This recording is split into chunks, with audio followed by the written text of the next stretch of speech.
इस वीडियो पर क्लिक करने के लिए आपका बहुत बहुत धन्यवाद। आज हम पढ़ने जा रहे हैं भारतीय इतिहास का विषय, जिसमें हम पढ़ेंगे 1857 की क्रांति। 1857 की क्रांति में हम जानेंगे बहुत सारी दिलचस्प बातें और अपने एग्ज़ाम के लिए भी देखेंगे क्यों ये बहुत ज़रूरी है।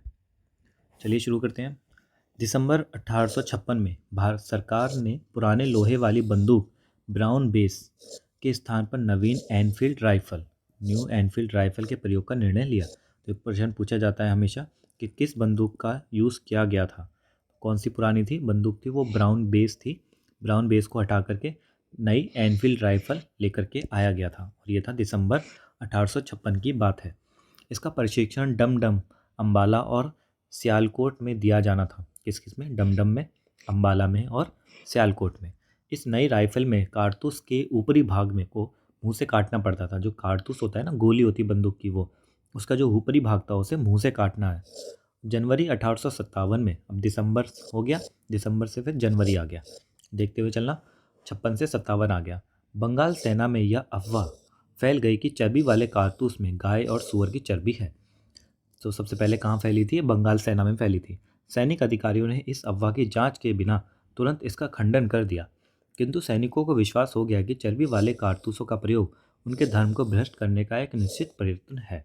यही भारत के प्रथम स्वतंत्रता संग्राम 1857 के विद्रोह का तत्कालिक कारण बना। तो तत्कालिक कारण कौन सा था? सबसे पहला था सुअर और गाय की चर्बी वाले कारतूस। फिर 29 मार्च, अब मार्च आ गया जनवरी से, 29 मार्च 1857 को बैरकपुर में सैनिकों ने चर्बी वाले कारतूसों का प्रयोग करने से इनकार कर दिया। तो सबसे पहले कहाँ किया, फिर उसके बाद बैरकपुर में। तो बैरकपुर में कब किया? मार्च 29 मार्च 1857। ये देखो, जितना भी आप पढ़ रहे हो ना, इसमें डेट बहुत ज़रूरी है, तो सारी डेट याद करते हुए चलना। कब शुरू किया गया था? दिसंबर 1856। जनवरी 1857 में बंगाल सेना ने कर दिया, अफवाह की वजह से बना कर दिया कि अब अफवाह फैल गई थी।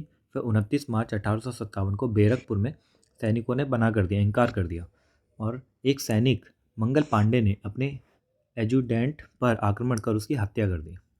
ठीक है, जो उसे सैनिक था उसका, उसको हत्या कर दी उसने। अंग्रेजों द्वारा 34वीं NI रेजिमेंट भंग कर दी गई और अपराधियों को दंड दिया गया। तो यहाँ पर प्रश्न पूछते, यही सबसे पहला था, मंगल पांडे। 1857 की क्रांति का प्रमुख कारण, जो प्रमुख कारण था वो क्या बताया जा रहा है? ब्रिटिश साम्राज्य की घिनौनी नीतियाँ थी। जो उसकी नीतियाँ चलती आ रही थी, वो नीतियाँ थी जिनसे तंग आकर अंततः विद्रोह का ज्वालामुखी फट पड़ा। एंग्लो इंडियन इतिहासकारों ने सैनिक असंतोषों और चर्बी वाले कारतूसों को ही 1857 के महान विद्रोह का सबसे मुख्य और महत्वपूर्ण कारण बताया। अब ये एंग्लो इंडियन इतिहासकार हैं, जिनकी पता नहीं क्या समझते हैं अपने आप को, जो इन्होंने ऐसा बताया कि सैनिक असंतोष ही और चर्बी वाले कारतूस ही, लेकिन इसका कुछ और ही अलग है। जो रीज़न था वो कुछ और ही था।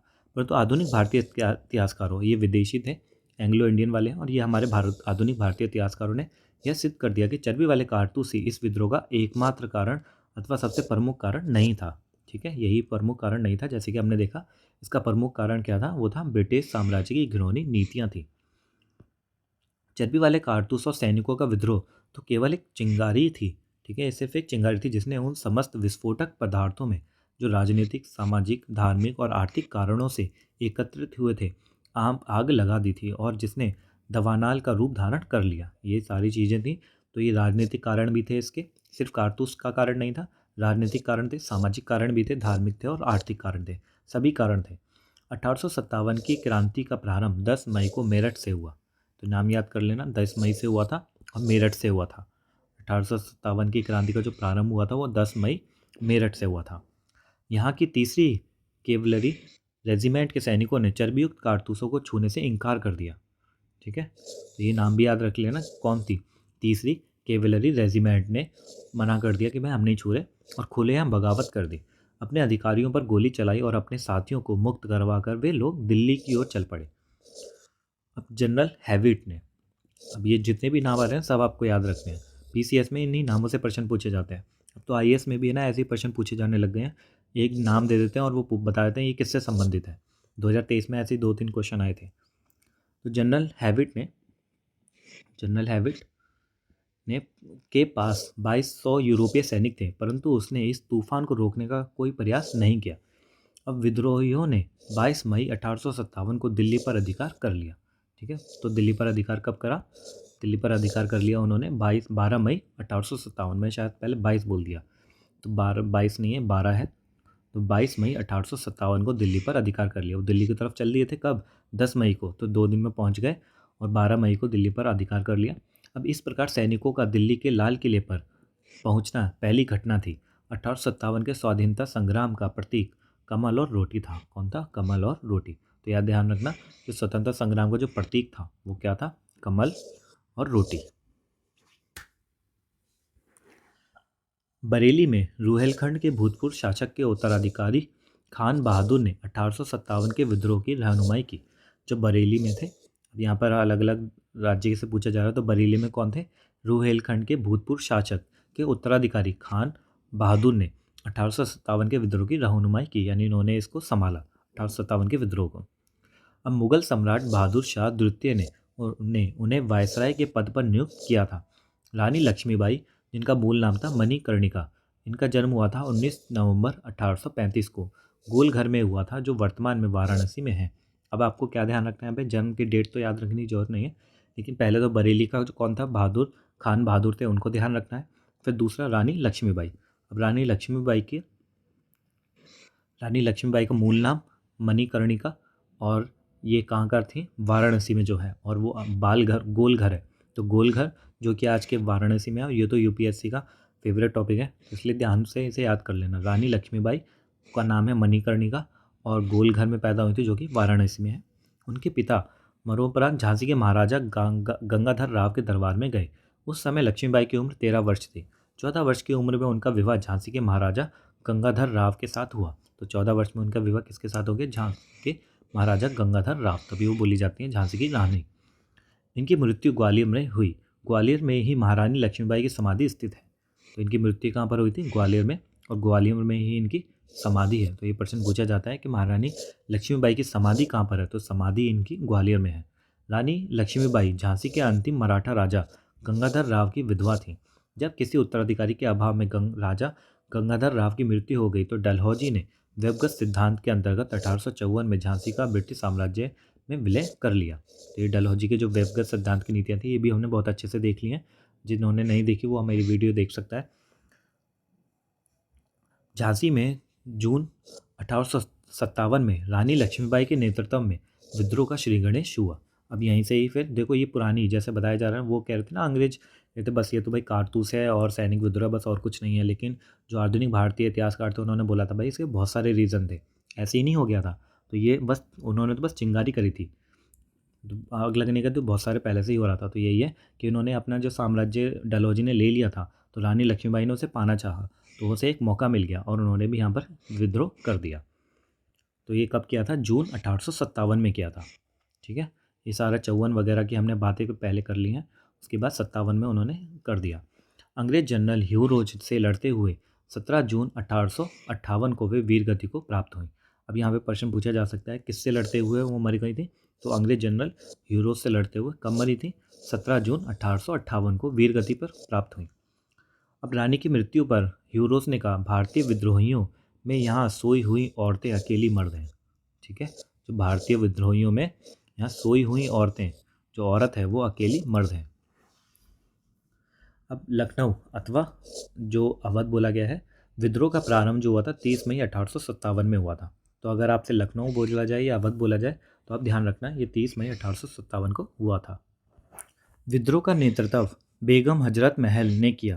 यहाँ पर विद्रोह का नेतृत्व किसने किया था? बेगम हजरत महल ने किया था। लखनऊ की बात चल रही है, अवध की। अब अवध का ध्यान रख लेना, बेगम हजरत महल। उन्होंने अपने अल्पवयस्क बेटे बिरजिस कादिर को नवाब घोषित किया था तथा प्रशासन की बागडोर अपने हाथ में ले ली थी। अंत में 21 मार्च 1858 को कैंपबेल ने गोरखा रेजिमेंट की सहायता से लखनऊ पर पुनः अधिकार प्राप्त कर लिया। तो यहाँ पर किसने किया था? कैंपबेल ने। कानपुर में 5 जून 1857 को नाना साहेब, तो कानपुर में कौन थे? नाना साहेब थे, जिनका नाम था नाना धोधो पंत, को पेशवा मानकर स्वतंत्रता की घोषणा की गई। अब यहाँ पर ध्यान रखना, कानपुर में कौन थे? 5 जून को शुरू हो गया था, 5 जून 1857 को, और यहाँ पे थे नाना साहेब।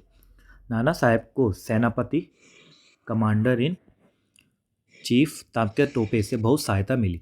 यानी उनको सबसे ज़्यादा सहायता किसने दी? तात्या टोपे ने बहुत सहायता की। अजीमुल्ला खां नाना साहब के सलाहकार थे। इन्होंने नाना साहब के सचिव के रूप में काम किया। तो सचिव कौन थे? अजीमुल्ला खां थे। इन्हें क्रांतिदूत के नाम से भी जाना जाता है। अब ये नाम ध्यान रख लेना। अजीमुल्ला खां ये कौन थे? ये सचिव थे। और सलाहकार कौन? ये तात्या टोपे कौन थे? चीफ थे। ठीक है। और इन्हें क्रांतिदूत किसे बोला जाता है? अजीमुल्ला खां को क्रांतिदूत बोला जाता है। तात्या टोपे को रामचंद्र पांडुरंग के नाम से भी जाना जाता है। रामचंद्र पांडुरंग, ये नाम भी ध्यान रख लेना।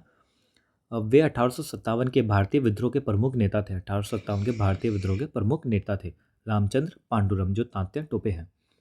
इनका जन्म महाराष्ट्र में येओलो गांव में हुआ था। उनके एक विश्वसनीय मित्र मानसिंह ने उन्हें धोखा देकर उस समय पकड़वा दिया जब वे पारो के जंगल में अपने कैंप में शयन कर रहे थे। यहाँ से उन्हें पकड़कर शिवपुरी लाया गया और सैनिक अदालत में 18 अप्रैल 1859 को फांसी दे दी। 1857 में जगदीशपुर में विद्रोह की अगुवाई करने वाले कुंवर सिंह बिहार के तत्कालीन शाहाबाद जिले, जो वर्तमान में भोजपुर जिला है, के जगदशीरपुर से संबंधित थे। तो कुंवर सिंह कहाँ से संबंधित है? बिहार से संबंधित है। तो ये पूछा जा सकता है, कुंवर सिंह ने बिहार में नेतृत्व किया था। फिर असम में 1857 की क्रांति के समय वहाँ के जो दीवान मानीराम दत्त ने वहाँ के अंतिम राजा के पुत्र कंद पेशवर सिंह को राजा घोषित करके विद्रोह की शुरुआत की।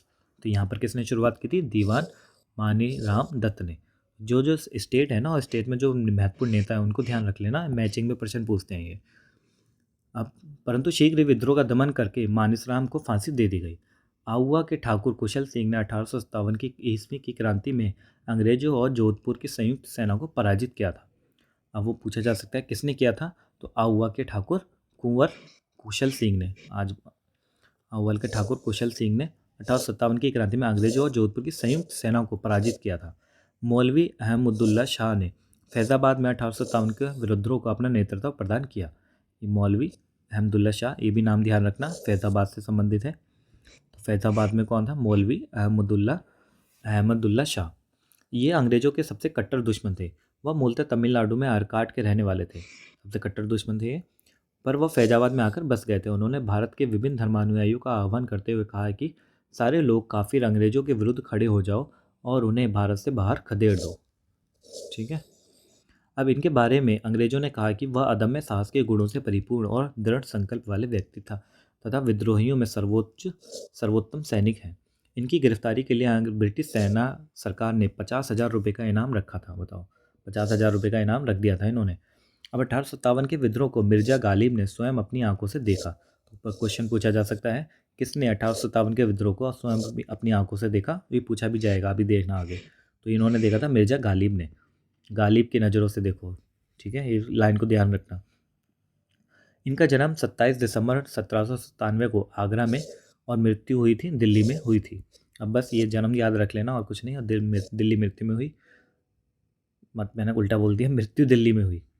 1857 के स्वतंत्रता संग्राम में ग्वालियर के सिंधिया ने अंग्रेजों की सर्वाधिक सहायता की। तो ग्वालियर के सिंधिया ने क्या किया? अंग्रेजों की सर्वाधिक सहायता की। अब यहाँ पर ध्यान देना, यहाँ पर वो लोग हैं जिन्होंने अंग्रेजों की सहायता कर रहे हैं। यूरोपीय इतिहासकारों ने ग्वालियर के मंत्री सर दिनकर राव और हैदराबाद के मंत्री सालारजंग की राजभक्ति की बहुत सराहना की है। संकट के समय कैनिंग ने कहा था कि यदि सिंधिया भी विद्रोह में सम्मिलित हो जाए तो मुझे कल ही बिस्तर गोल करना होगा। ठीक है, अगर ये लोग अगर विद्रोह कर देते उस समय, सहायता नहीं करते, अंग्रेजों के अच्छे बन गए और भारतीयों के बुरे बन गए।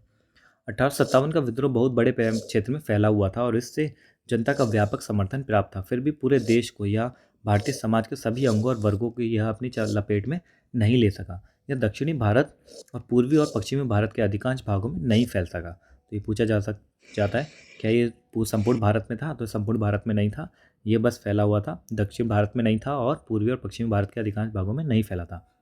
ग्वालियर के सिंधिया, इंदौर के होलकर, हैदराबाद के निजाम, जोधपुर के राजा, भोपाल के नवाब, पाटियाला, नाभा और जिंद के सिख शासक और पंजाब के दूसरे सिख सरदार, कश्मीर के महाराजा तथा दूसरे अनेक सरदारों और बड़े जमींदारों ने विद्रोह को कुचलने में अंग्रेजों की सक्रिय सहायता की। तो ये लोग थे जिन्होंने हमारे भारत को धोखा दिया था। ठीक है, ये सब।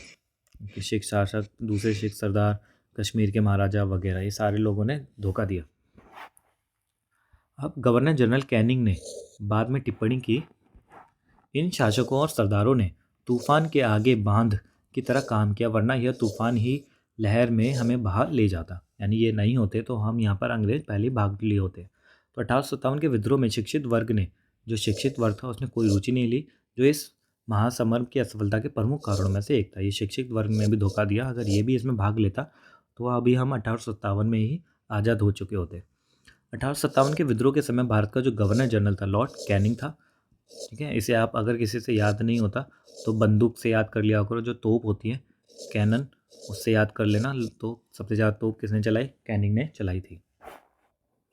विद्रोह के समय लॉर्ड कैनिंग ने इलाहाबाद को आपातकालीन मुख्यालय बनाया था।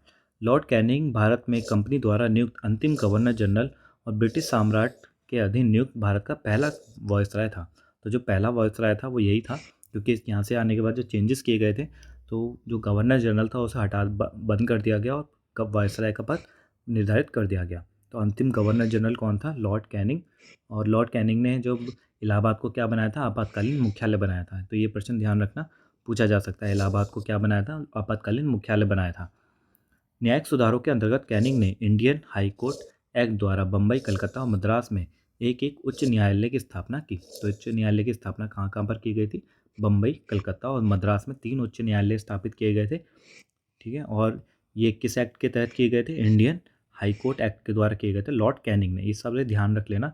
लॉर्ड कैनिंग ने इंडियन हाई कोर्ट एक्ट द्वारा बम्बई, कलकत्ता, मद्रास में एक एक उच्च न्यायालय स्थापित किया।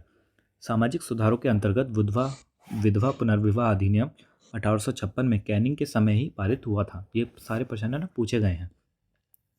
1857 के सिपाही विद्रोह को भारत में प्रथम स्वतंत्रता संग्राम के नाम से ब्रिटेन में इंडियन इम्यूनिटी के नाम से अभिहित किया जाता है। जो भारत का जो प्रथम स्वतंत्रता संग्राम है उसमें ब्रिटेन में क्या बोला जाता है? ब्रिटेन में बोला जाता है इंडियन म्यूटिनिटी के नाम से अभिहित किया जाता है। 1857 के विद्रोह के समय बैरकपुर में lieutenant general sir John Bennet Hearsey commanding officer थे। जिस समय भारत में 1857 की क्रांति हुई, विस्कॉन्ट पामस्टन ब्रिटेन के प्रधानमंत्री थे। ये प्रश्न पूछा जाता है, कौन थे? विस्कॉन्ट पामस्टन ब्रिटेन के कौन थे? प्रधानमंत्री थे जब 1857 की क्रांति हुई थी। इसका कार्यकाल 1855 से 1858 ईस्वी तथा 1859 से 65 ईस्वी तक था। 1857 के विद्रोह की असफलता का मुख्य कारण किसी सामान्य योजना केंद्रीय संगठन की कमी थी। जो हमारा जो विद्रोह असफल हो गया था तो उसका जो मुख्य कारण था वो था कि कोई भी एक योजना नहीं थी और ना ही कोई केंद्रीकृत संगठन था, बस ऐसे ही चल पड़े थे। विद्रोहियों के नेताओं में कोई संगठन की भावना देखने में नहीं आई। उनके पास किसी सुनियोजित कार्यक्रम का पूर्ण अभाव था। उनमें अनुशासन की कमी भी थी। कभी कभी तो वे अनुशासित सेना के बजाय दंगाई भीड़ की तरह व्यवहार करते थे।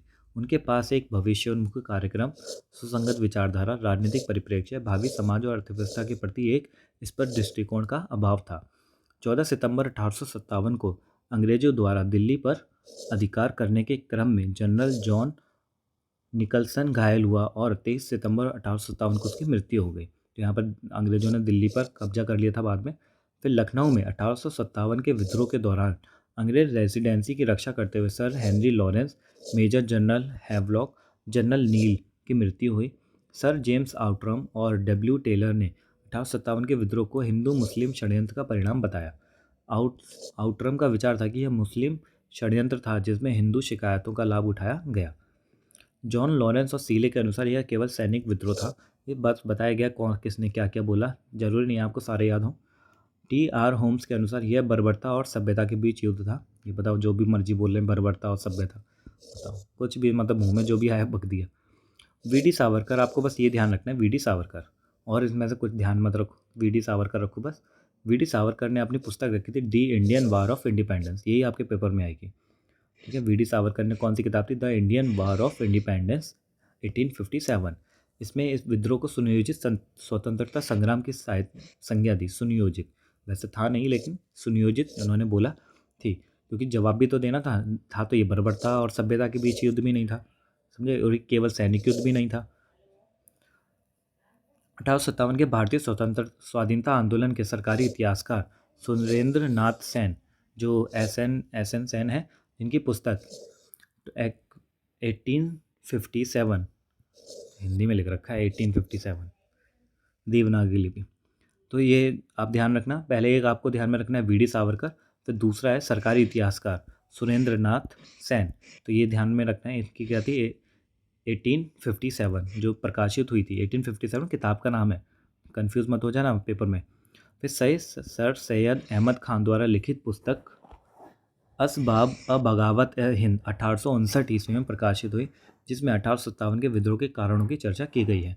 भारत सरकार द्वारा आर.सी. मजूमदार को 1857 के विद्रोह का इतिहास लिखने के लिए नियुक्त किया गया था। तो भारत सरकार द्वारा किसको नियुक्त किया गया था? आर.सी. मजूमदार को। परंतु सरकारी समिति से अनबन होने के कारण उन्होंने ये कार्य करने से इनकार कर दिया। अब पूछा जा सकता है कि इन्होंने मजूमदार को है ना लिखने के लिए नियुक्त किया था और उन्होंने इसका कार्य को अच्छे से पूरा किया, तो ये गलत हो जाएगा, इन्होंने ये इनकार कर दिया। और अपनी पुस्तक the sepoy mutiny and the rebellion of 1857 को स्वतंत्र रूप से वर्ष 1957 में प्रकाशित किया। तो उन्होंने अपनी एक किताब खोल दी, ठीक है, अपनी अलग से किताब लिख दी और उसको इन्होंने बाद में प्रकाशित किया। तो मजूमदार की किताब है, ये नाम याद रख लेना। मजूमदार ने ही 1857 के विद्रोह को तथाकथित प्रथम राष्ट्रीय स्वतंत्रता संग्राम, ना प्रथम ना राष्ट्रीय और ना ही स्वतंत्रता संग्राम था कहा है, ठीक है। तो क्या बोला? तथाकथित प्रथम राष्ट्रीय स्वतंत्रता संग्राम, ना प्रथम ना राष्ट्रीय और ना ही स्वतंत्रता संग्राम कहा था। 1857 के विद्रोह का सबसे महत्वपूर्ण परिणाम था वो क्या था? महारानी विक्टोरिया की उद्घोषणा। जो महारानी विक्टोरिया थी उसकी उद्घोषणा थी इसका सबसे महत्वपूर्ण परिणाम, महारानी विक्टोरिया की उद्घोषणा। यह उद्घोषणा 1 नवंबर 1858 को इलाहाबाद में हुए दरबार में लॉर्ड कैनिंग द्वारा उद्घोषित की गई थी। तो ये जब इलाहाबाद में हुआ था 1 नवंबर 1858 में, ठीक है, दरबार और जारी था, उसमें लॉर्ड कैनिंग ने इसे बोला था।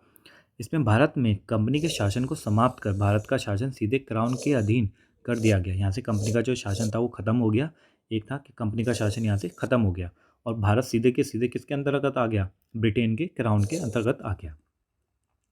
इस उद्घोषणा में भारत में ब्रिटिश साम्राज्य के विस्तार पर रोक, लोगों के धार्मिक मामलों में हस्तक्षेप न करना, एक समान कानूनी सुरक्षा सबको उपलब्ध कराना आदि शामिल थे। भारतीय रजवाड़ों के प्रति विजय और विलय की नीति का परित्याग कर दिया गया। जो रजवाड़े थे उनको विजय कर रहे थे और विलय कर रहे थे, उस नीति को छोड़ दिया गया। सरकार ने राजाओं को गोद लेने की अनुमति प्रदान की तथापि अन्य आश्वासन ब्रिटिश शासन द्वारा पूरे नहीं किए जा सके। जो बाकी के आश्वासन थे वो पूरे नहीं किए गए। 1857 के विद्रोह के दमन के बाद ब्रिटिश सरकार ने भारतीय फौज के नवगठन के लिए जुलाई 1858 में मेजर जनरल जोनाथन पील की अध्यक्षता में एक रॉयल कमीशन पील आयोग का गठन किया। ये प्रश्न आ रखा है, ठीक है। तो ये एक नवगठन किया किसका? भारतीय फौज का। और इसके करने के लिए पील आयोग गठित किया गया था और पील आयोग का जो मेन बंदा था वो कौन था? मेजर जनरल जोनाथन पील। तो जोनाथन पील था और ये रॉयल कमीशन था, इसी के नाम पर ही पील आयोग पड़ा। अब जिसने सेना के रेजिमेंटों को जाति, समुदाय और धर्म के आधार पर विभाजित किया। अब इन्होंने सबने जो रेजिमेंट थे उन सबको जाति, समुदाय और धर्म आदि के आधार पर विभाजित कर दिया। यूरोपीय सैनिकों की संख्या जो 1857 से पूर्व 45,000 थी, अब 65,000 कर दी गई। जो यूरोपीय सैनिकों की जो संख्या थी 45 से बढ़ा करके कितनी कर दी? 65 कर दी, यानी बढ़ा दी। और भारतीय सैनिकों की संख्या 2,38,000 से घटाकर 1,40,000 कर दी गई। बंगाल में यूरोपीय सैनिकों का भारतीय सैनिकों से 1:2 का अनुपात रखा गया, जब मद्रास और बम्बई में यह अनुपात 1:3 का रखा। 1857 के विद्रोह के बाद ब्रिटिश सरकार ने सिपाहियों का चयन गोरखा, सिख और पंजाब के उत्तर प्रांत से किया। यहाँ से इन्होंने चयन करना शुरू कर दिया क्योंकि यही अंग्रेजों के खिलाफ नहीं थे, अंग्रेजों का साथ दे रहे थे। अब हम इसमें से कुछ प्रश्न देखते हैं और ये प्रश्न हम देखेंगे नेक्स्ट वीडियो में। तो नेक्स्ट वीडियो को ज़रूर देखना और बड़े ही अच्छे हैं, जो कि क्योंकि पढ़ तो आपने लिया ही है और अब आपको पढ़ने के बाद देखना है कि प्रश्न कहाँ कहाँ से आते हैं। तो प्रश्न देखने के लिए दोबारा से नेक्स्ट वीडियो देखना। तब तक के लिए मिलते हैं, चलो नेक्स्ट वीडियो में। तब तक के लिए बाय बाय।